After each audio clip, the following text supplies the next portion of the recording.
Hello students, welcome to MIL Odia compulsory for arts commerce science समस्त को ये पिला माने 5 मार्क तुमको भाव संक्षेपण कर साहित्य रे आसीबो आको इंग्लिश रे प्रेसी राइटिंग बोली कहंती बोले पैसेज रो विषय वस्तु को 1/3 रे हमको कमेवा को पड़िबो। तो कमेवा को पड़िबो बोले एड बड़ पैसेज रो हमको कोन कोन बाहर करिया को पड़िबो से विषय जानिबा अछि नेकी। अच्छा पिला माने मु एटा बतेबी जो मान चैनल को नया आसो चैनल टी सब्सक्राइब करनी पिला माने। चलो एबे देखो इठी कौन लिखा है। प्राचीन गुरुकुल आश्रम रे शिक्षा व्यवस्था रे छात्र समाज को समाज मंगल साधना करने निमित्त मौलिक शिक्षा प्रदान करा जाउथुला आगे माने आगर एजुकेशन सिस्टम विषय इठी देछि। Okay students, now try to understand the sense behind the paragraph, then reduce the sense and size of the paragraph by 1/3 बोले 300 टा वाटर देथियो बोले 100 टा वाटर ता कमेबो, मतलब भावार्थ बदलवा को हबनी। नेक्स्ट लाइन जीवा। छात्र समाज शिक्षा ग्रहण सहित समाज गठन क्षेत्र में प्रमुख भूमिका ग्रहण करुथुले। देखो इठी से कौन देछि समाज गठन रे छात्र रो भूमिका ये होछि सारांश मेन जिंस बोले theme of the paragraph. Theme को टाइटल रे परिणत करियो लास्ट को ओडिया रे टाइटल को शीर्षक बोली कहबे आको पिला माने किछि नै बोले 1 मार्क थिबो। तापर देखो भारत स्वाधीनता आंदोलन रे भारतीय छात्र समाज इंग्रेज हृदय रे आतंक खेलाई देथिले। चंद्रशेखर आजाद नेके एमती केते गुडा एग्जांपल देथो प्रमुख छात्र माने देश पई निजर बलिदान दैछथि। स्वाधीनता परिवर्ती काल रे मध्य छात्र समाज अधिक दायित्ववान हेबार आवश्यकता अनुभव होइथिला। एबे सुधा छात्र समाज ठारू देश अनेक किछि आशा करुछि। तो हमको सबुठी गुटे जिनस का जना पड़छि छात्र कर्तव्य देश गठन करते। ओके नेक्स्ट पैराग्राफ जीवा। देखो आम देश रे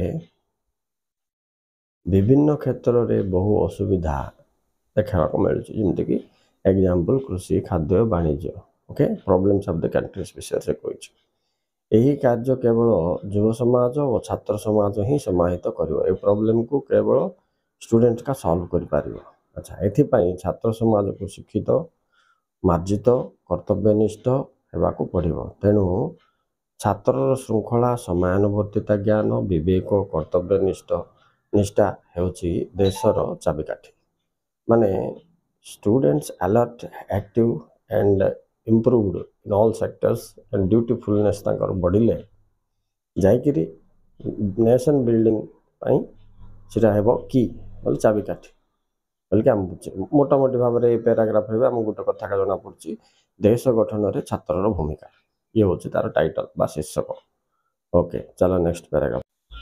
नेक्स्ट देखो संप्रति देशर राजनैतिक वातावरण एवं परिस्थिति देश रे क्यों क्यों समस्या देखा जाउछि इति problems of the country in the modern time लिखा है। युवकर उद्यम शक्ति ज्ञान कर्म प्रवणता द्वारा देशर विकास साधित हबो। Development of country depends on this factors of the students लिखोछि। हेले सांप्रतिक बोले प्रेजेंट सिचुएशन कंटेम्पोरारी समय देश रे कोन कोन समस्या देछि से भाषा सीमा नेके काश्मीर समस्या इत्यादि देछि। केवल छात्र समाज सचेतन बोले अवेयरनेस हे पारले ये समस्या गुड़िक सहजरे समाधान हो पार छात्र उपर देश आशा कर। तो पिला माने ओवरऑल आम देखिले जदि युवपीढ़ी डेवलपमेंट न हुए कर्तव्य निष्ठा न हुए एभली अनेक समस्या हम सामने अच्छी जोटा कि समाधान हो पारनी। तेणु यह केवल युव समाजर सचेतन ही संभव द्वारा ही संभव हो पार। तो role of student in national building बोलबाटा आर टाइटल होची कौन कौन करबा पड़ो से विषय देची। हिस्ट्री रो गुड कांसेप्ट देला आगे छात्र माने केमति थिले टीचिंग मेथड एंड तांकर क्रिएशन केमति होतला एबे केमति अछंती एबे कौन चेंज होबा पड़ो ये हलार थीम। थीम बोले कौन सारांश आको तुम संक्षिप्त करिवो छोट करके लिखिवो। एबे से आंसर रे देची केमति छोट करछि देखो तमे एग्जांपल्स अनेक डाटा नेकी एडजेक्टिव्स माने अतिरंजित करके देथिबाटा ये सब जाक ताको रिड्यूस करके स्मॉल साइज करिवो। अच्छा आको ड्राफ्ट प्रेसी तापर फाइनल प्रेसी बोलिए तार प्रणाली से प्रणाली हिसाब रे देन तुम डायरेक्ट भाव संक्षेपण कर दो पे 5 मार्क तो आपको एते ये कर परिवानी ठीक अछि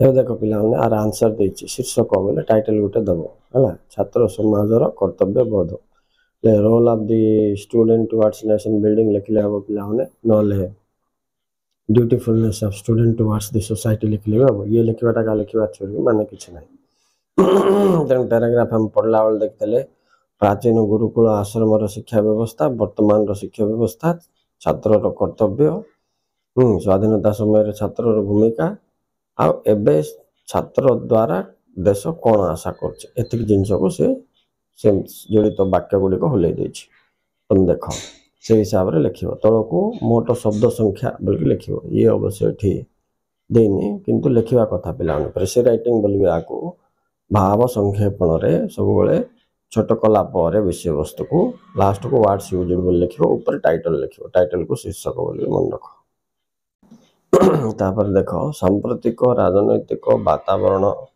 नहीं जो प्रकार परिस्थिति देखा आमर विभिन्न उन्नति विभिन्न माने कौन आम देश कृषि वाणिज्य शिल्प आदि क्षेत्र उन्नति छात्र समाजर कर्तव्य निष्ठा है अति आवश्यक बोली दर्शाई तो दी खंड कर दर्शाई देशर समस्या समाधान छात्र कर्तव्य देशर ये कृषि शिल्प वाणिज्य इत्यादि विकास पाई छात्र कर्तव्य निष्ठता इत्यादि से मानक तालीम माध्यम दि जाई पारिले ये सब जिनस देशर विकास संभव हो पार बोलिया जिनस को आम ब्रीफ करके लिखिले अच्छा पिलानी एति थिला एटा 5 मार्क देख okay students thank you very much for watching भाव संक्षेप।